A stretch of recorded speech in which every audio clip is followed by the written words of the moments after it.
So I want to give it up to our next speaker, Dr. Dooley.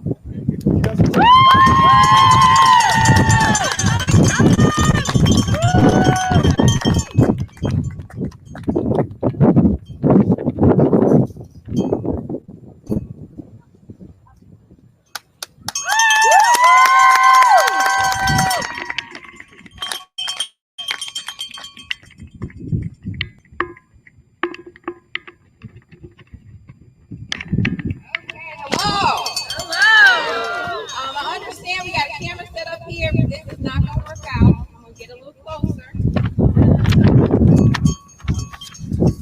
6 feet, not 600 feet, right? Make sure everybody can hear me okay. So I'm glad that everybody's here today.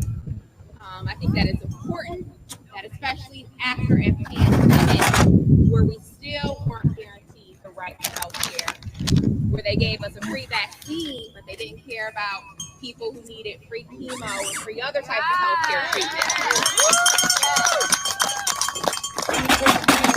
As they are trying to pretend that this pandemic is over and it is not, I think it's very important that we continue to speak up about the need for healthcare as a human right in this country.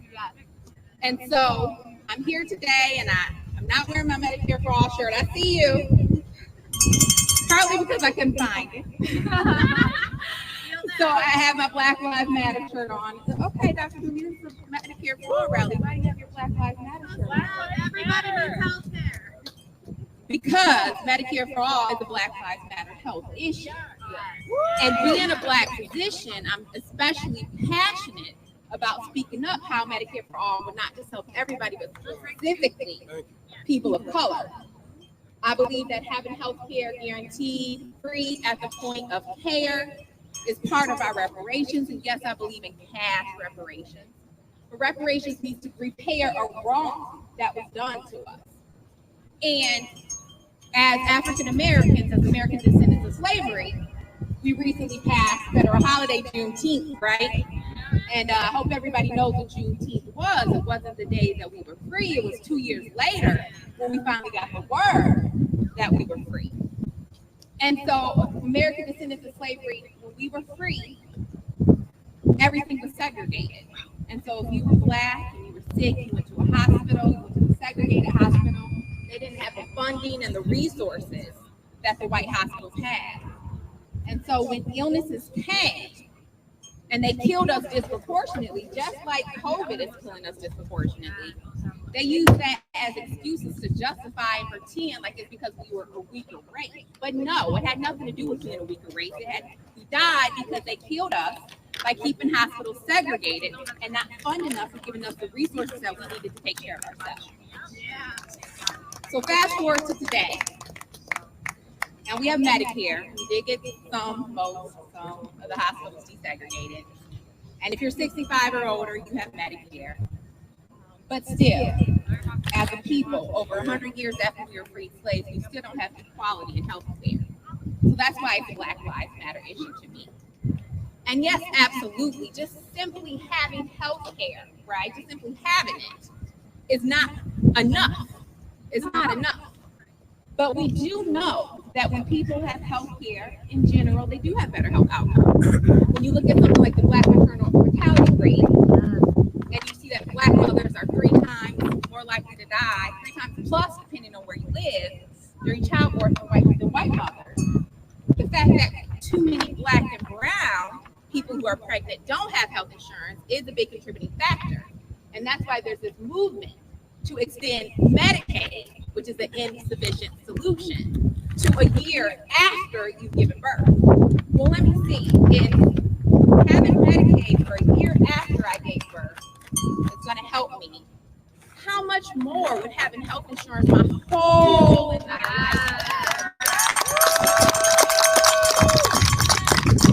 And so, no, we don't just stop there. When I talk about Medicare for All, I'm talking about a Medicare for All that's a just restorative healthcare system where medical providers, not just doctors and nurses, but anybody who's in the healthcare profession, is required to get training in implicit bias. Anybody know what implicit bias here is?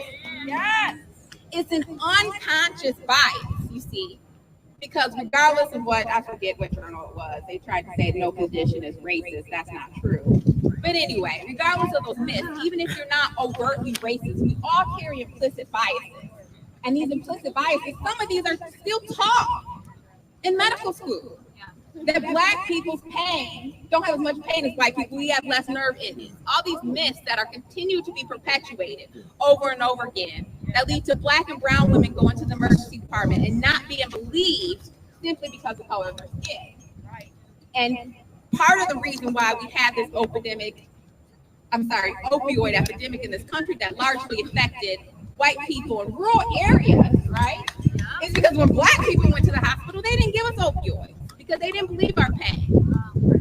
So no, we don't only need healthcare, we need providers who are going to give culturally competent care. I'm talking about a Medicare for All system that sets aside funds to train healthcare providers to give culturally competent based care, that hires new positions, cultural competency care liaisons, that if you're a person of color at a hospital and you feel like you aren't being believed simply because of the color of skin, you have a 911 hotline that you can call and get the help that you need. So people think that Medicare for All just means people. No, it's so much more that we can blend into a robust Medicare for All bill to make the lives better of all people, but especially our most vulnerable people.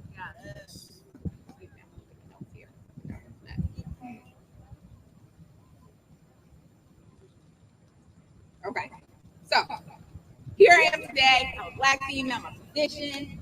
I'm free-ish. I'm not completely free being a Black person in America, but guess what? If you are not a multi-millionaire or billionaire in this country, you're not completely free either. You're not completely free either. So I think Medicare for All is healthcare freedom for all. We are the world's wealthiest nation. You shouldn't have to have a GoFundMe because you were unfortunate enough to have an illness that's too expensive for you to afford. And we talk a lot about freedom in America. We cannot be free without healthcare freedom, okay? We have the right to bear arms, to carry guns, but we don't have the right to get medical treatment if we can't afford it. If somebody uses that right to bear arms and harms us, how much sense does that make? When you get shot in Sandy Hook or the Las Vegas shooting, and when you cannot afford the care because somebody had a right to bear arms, but you didn't have the right to get treated, when you had a life-threatening injury in the world's wealthiest nation where you pay taxes, that's not, how free are you when you don't have health care unless you have a job? How free are you when, yes, you get the right to stay on your parents' health care until 26, but what happens when you turn 27? I've had patients who've had communicable illnesses. Their illness is controlled until they're 26. They turn 27, and then all of a sudden, their illness is uncontrolled simply because these arbitrary rules that we set forth regarding who deserves and who doesn't deserve insurance. So Medicare for All is healthcare freedom for all. And I think it's one thing that we should be able to wrap our arms around as a nation, no matter if you're Black, brown, no matter if you're straight, transgender, everybody. If you're not a multi-millionaire or a billionaire, it's something that we should all be able to agree, hey, this is not right. And it's not an issue of cost. We have the money to fund whatever expensive military bloated budget that we want.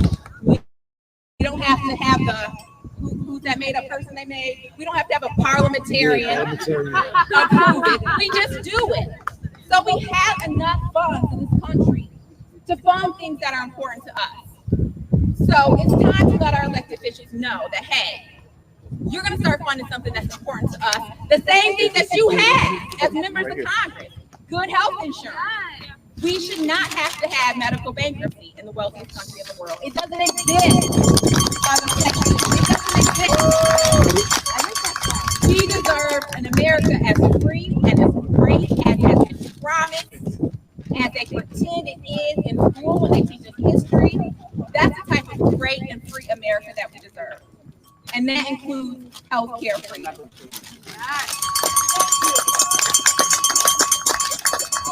And I'm going to say this. I'm very glad that everybody's here today. I wouldn't have missed it unless it was something, severe that wouldn't get me out here. But we're going to need a supportive, progressive Congress to help support us achieve this goal. And I know for a fact there are some people who couldn't be at some of these events today, but support Medicare for all. And I hope we will not put on a checklist whether or not they were at one of these events today as a reason as whether or not we're going to support this. Because we need allies in order to achieve this goal. So this won't be our last march, I hope. But again, we're going to need help in Congress. So I hope that we will support people who are sharing our beliefs as us, even if they aren't here today. I love you. Thank you.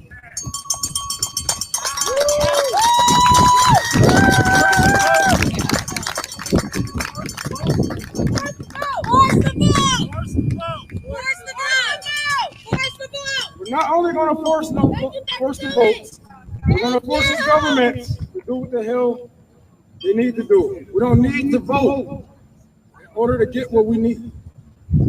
But yeah, I'll say that to say, I'm glad that she brought up, saying people gatekeep, basically.